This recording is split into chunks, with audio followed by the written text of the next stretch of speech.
Pessoal, Justiceiro no princípio. A Panini resolveu compilar todos os lançamentos do selo Max da fase Garth Ennis. O Ennis, ele faz uma coisa dificílima, que ele tem uma primeira passagem do personagem e faz um ótimo trabalho, lembrando que já tinha uma dificuldade, porque o personagem passou por uma fase horrorosa que se transforma em angelical. É até essa aqui, ó. E ele resolve repetir o feito, só que numa pegada diferente. Aí você pensa, o nível estava alto, ele não vai conseguir superar, não é? Ele consegue. Ele já modifica, tira o uniforme do super-herói, tá? Do Justiceiro. Aqui já ele está usando negro, com a roupa já, mas com a caveira, mas ainda tá com aquele colã. Já aqui é só uma camisa e acabou. Tem influência, é claro, do ótimo capista do Tim Bradstreet. Ele repete ao longo dos 60 números que o Garth Ennis fica no título, o Tim vai acompanhando ele. Só que ele não repete, é claro, com o mesmo desenhista, até porque não combina com o tipo de histórias que vão ser contadas. É uma coisa mais apegada à realidade. Tá? Ele fez um ótimo trabalho, vale a pena adquirir. Tá? Eu estava até bem relutante, que eu gosto muito da fase do Barracuda, né? Só que fica lá na frente. Eu falei, só vou pegar essa parte mais... Até porque a O'Brien, ela aparece aqui, vai mostrando o desenvolvimento da personagem. A O'Brien, vou dar alguns spoilers, ela vai acabar sendo a mãe da filha do Justiceiro. Sim, ele vai ter uma filha nessa parte aqui e até uma relação muito coerente com o personagem. O que ele vai fazer sobre o posicionamento, mas isso vai ficar lá na frente acho que no terceiro ou quarto encadernado. Entendeu? Tá compilando 18 números por vez, só que tem alguns especiais. Nesse caso aqui é o Borne, do 1 ao 4. E ficou do 1 ao 16, só que a segunda edição vai até o 30. Então tem esse 18. Então, mas eles vão mantendo uma boa média, tá? Tem algum... Isso aqui, ó, materiais extras que, assim como tinha vindo no Borne, mas acrescenta muito para explicar um pouco o que foi o Vietnã. Tá? Esse muito pouco não combinou muito, mas... E o Ennis, ele faz o seguinte, a cada 6 números tem um arco. Isso é muito legal porque acrescenta um dinamismo. Você pega a coisa fechada, há um ar contínuo, sim, você vai tendo uma ligação, desenvolvimento, e tem aqueles que você simplesmente aproveita. Lembra outros trabalhos de níveis, até mesmo se for comparar uma coisa semelhante, mas em uma outra esfera, o Lobo Solitário. Você conseguia aproveitar aquelas histórias, só que de formas isoladas, e depois com uma história que vai levando para algum ponto.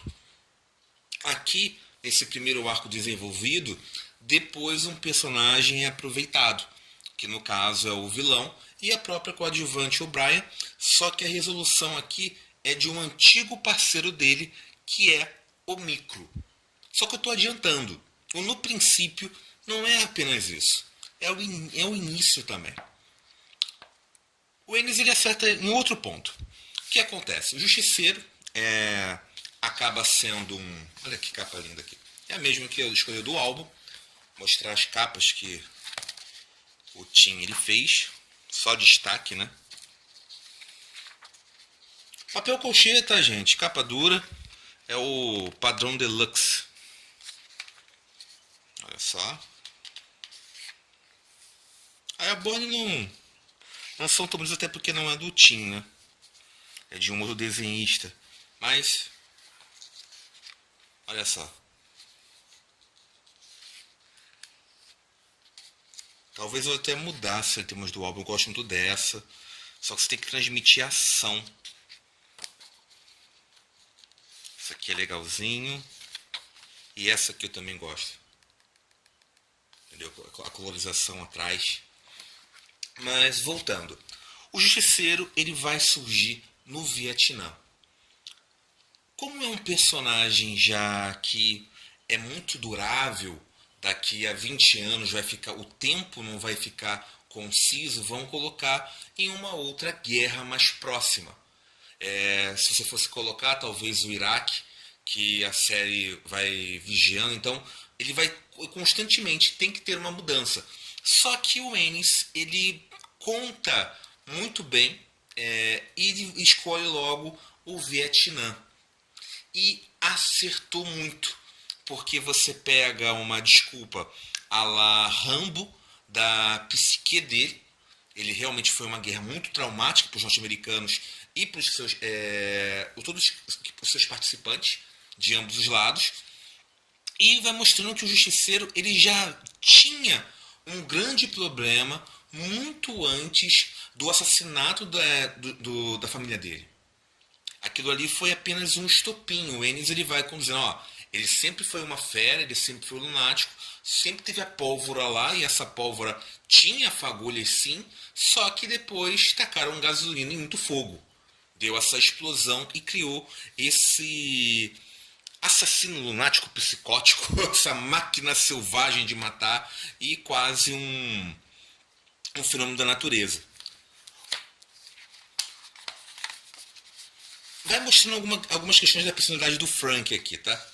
Ele tá na guerra, ele faz até ou melhor, eles fazem uma aposta sobre o que vai acontecer, se o avião vai explodir ou não.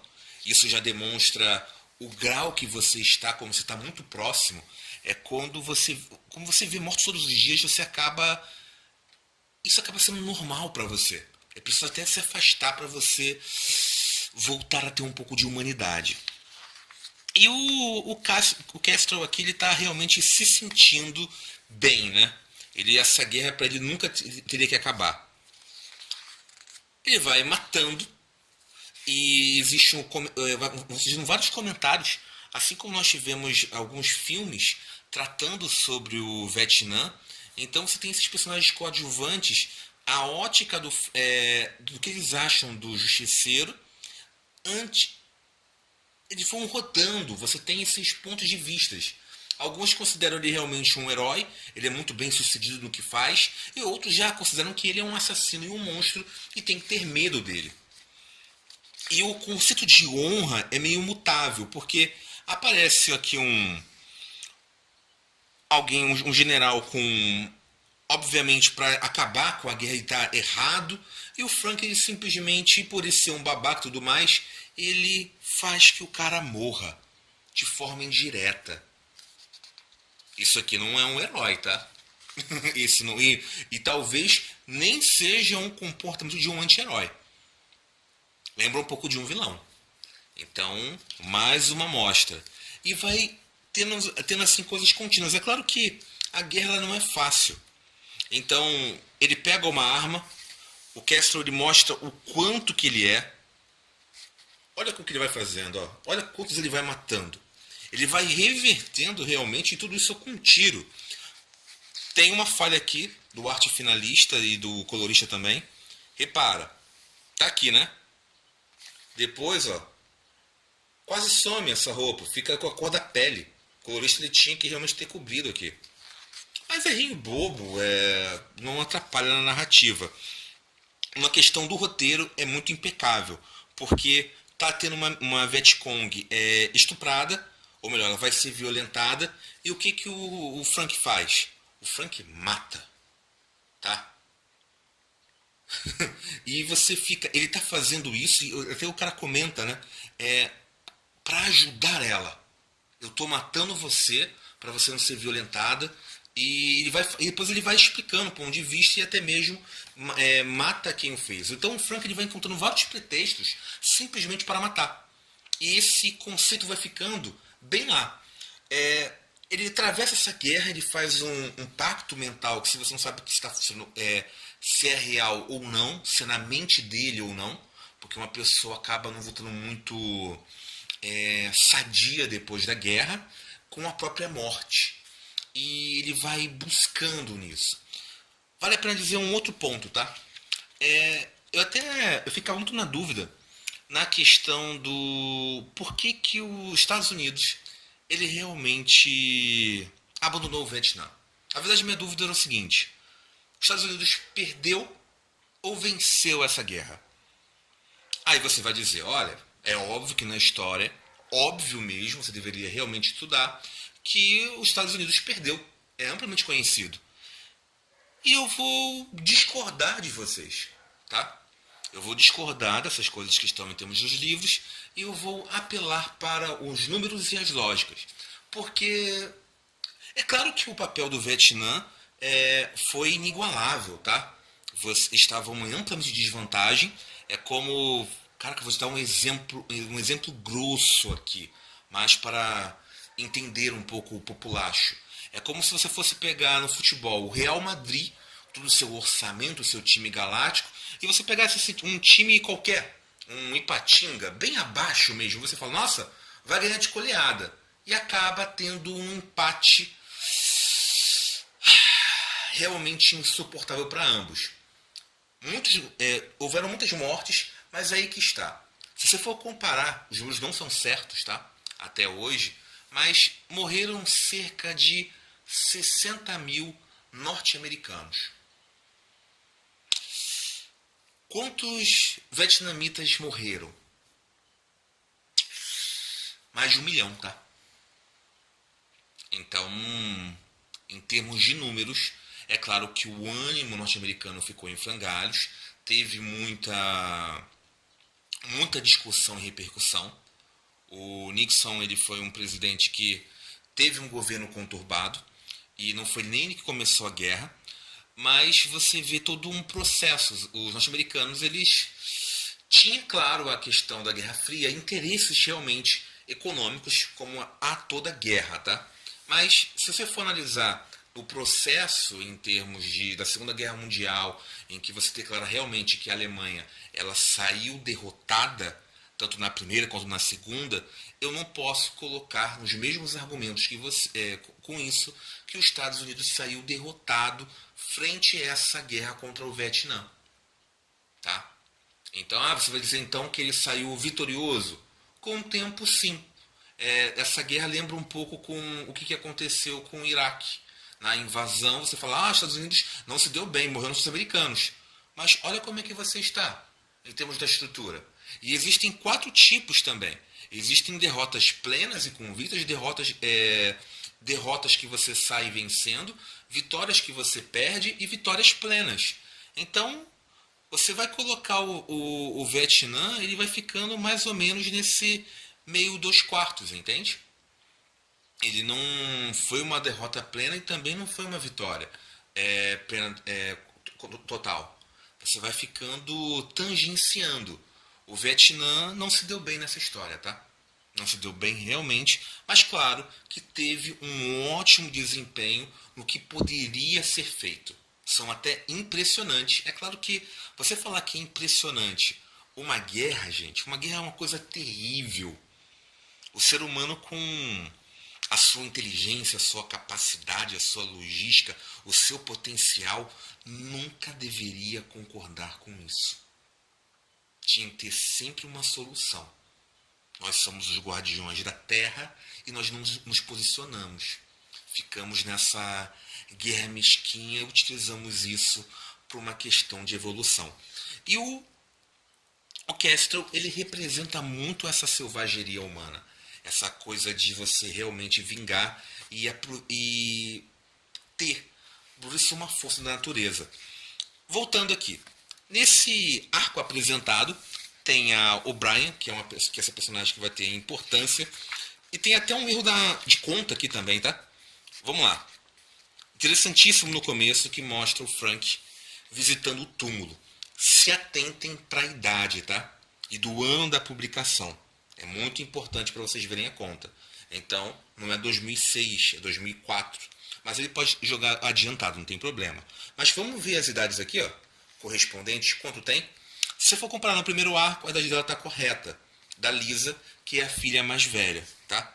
Então daqui ela tem 9 anos, tá?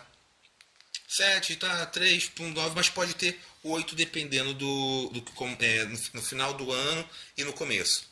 Não pode ficar fechado. E ele simplesmente com 5 anos. Mas a mesma coisa pode acontecer. Ela com 28. Mais à frente lá, o micro, que deveria nunca errar esse número, ele comete uma gafe. E não é questão apenas do tradutor, né?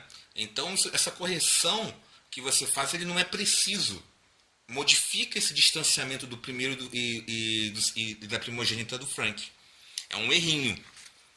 Em termos de estratégia, tem um outro defeitinho aqui. Mas, gente, o nível é tão elevado, a proposta é tão legal, que esses erros eles passam batidos. É que eu sou muito detalhista, entendeu? Eu sou chato pra caramba.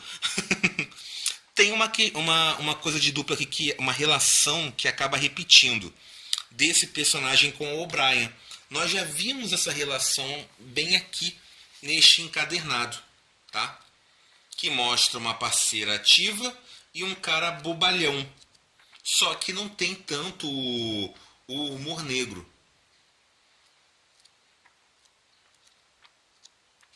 Tô querendo só pegar aqui. Aqui, ó. Do Soap e da Molly. A Molly lembra um pouco a O'Brien, tá? Esse jeito mais ativa, da mulher mais alfa.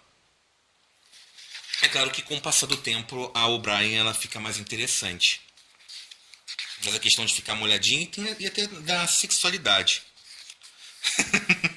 Essa passagem aqui é muito legal. O Justiceiro está conversando com uma cortesã, uma prostituta, e ele vai conversando na boa, e ela faz uma queixa, né? E de novo, o Frank ele sempre buscando um pretexto para matar. Ele está observando ali tranquilão, e quantos anos ela tem? Ela? Sei lá. É nova, não sei, ela dava uma desculpa, ó. Acho que ela disse que era de algum lugar, mas não sei, ela vai se importando, né? O Justiceiro vai lá, mata o cara, pega o dinheiro dele e já vai aqui, ó. Dê metade disso pra ela e coloque a menina num ônibus, pro local dela, né? Diga pro cara novo ficar esperto. A culpa não foi minha. Isso é o Ennis.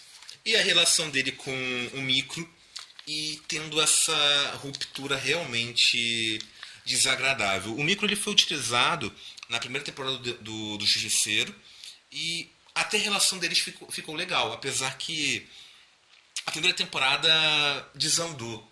Era boa em termos da proposta, mas acho que só o primeiro episódio realmente foi o piloto que prestou. Não adianta, na série da Netflix, pelo menos no meu gosto pessoal, só salva o Demolidor, tá? E o segundo arco é meio fraquinho, tá, gente? Vai mostrando ele combatendo os irlandeses, tem um fechamento meio confuso, fica aquém do primeiro, mas vale a pena pela história contínua dos 60 números. Não se esquecendo que isso aqui foi lançado mensalmente. Manter o nível de uma boa história assim, dá trabalho. Pra mim, o Ennis fez o melhor trabalho no Justiceiro aqui, tá? É uma coisa atemporal. Daqui a 10, 15 anos, vamos voltar a ler.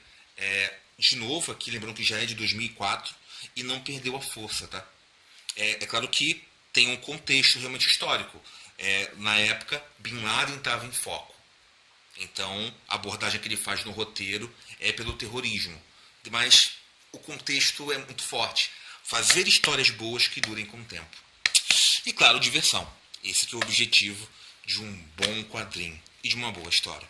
Gente, eu fico por aqui. Tá aí a recomendação. É muito boa essa fase. Fui!